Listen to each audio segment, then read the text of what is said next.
Hurricanes can knock out power for days, leaving you stranded at home until it comes back on. The priority is to eat food that you know is safe. American Red Cross spokesman Craig Cooper explains how to survive without it. Once you lose power, you really only have about 4 hours in your refrigerator, and things begin to spoil very quickly. So things like the milk, any cheese, get them into the freezer, because the freezer, if you don't open and close it, things can stay in the freezer for up to 48 hours. Les Trent reports. Cooper told Ann Mercogliano, don't rush to eat canned food. Because these are the things, let's say, that you would eat last. And it's things like canned fish, of course, tuna.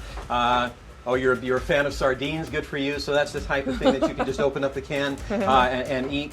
And that's exactly the type of thing that you can wait on. An outdoor grill can be a lifesaver. Now, obviously, everybody first thinks about the meat, but if you bring out a pot of water, as long as the water is clean, you can boil the water, put pasta into it. Vegetables, of course, you can cook. Grilled vegetables are a wonderful thing to eat. No power means no lights at night. Here's a safety tip. Having a big table like this in the middle of the room is something that people can trip over. Push furniture like this to the side of the room so that you have a clear path. It's easier for the kids if they start wandering around in the dark, and it just makes things safer for everybody. Here's what you should have ready in an emergency. Some of the things we recommend folks have in their emergency go bag is water, 1 gallon of water per day per person. We recommend having non-perishable food like granola bars or canned foods as long as you have a can opener. We recommend having a flashlight. Make sure you have batteries with the flashlight. You don't want to be using a candle when it gets dark at night. And also things for kids like diapers or toys. And if your home does flood in the storm, Stephen Fabian has more on a safe cleanup. Water subsides, there's a lot of damage. What are the first couple of things you should do as a homeowner?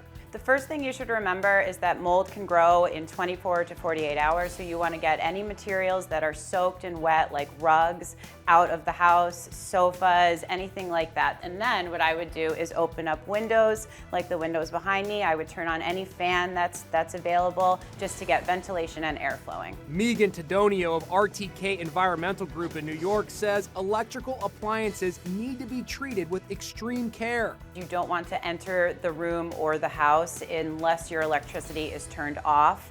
And in the kitchen, you don't want to start touching or unplugging your appliances. You're at risk of electric shock if the appliances have been wet. Sure, because in so many homes, look, here's a plug here. We've seen flood water the whole way up to here. There could be water, behind the wall there. Same goes for the circuit breakers in the basement. Should I get down here and start flipping these circuit breakers? No, absolutely not. If you didn't turn off the electricity in the home before the storm, you need to have a professional electrician come down and do that properly and safely. There's a major risk of electric shock.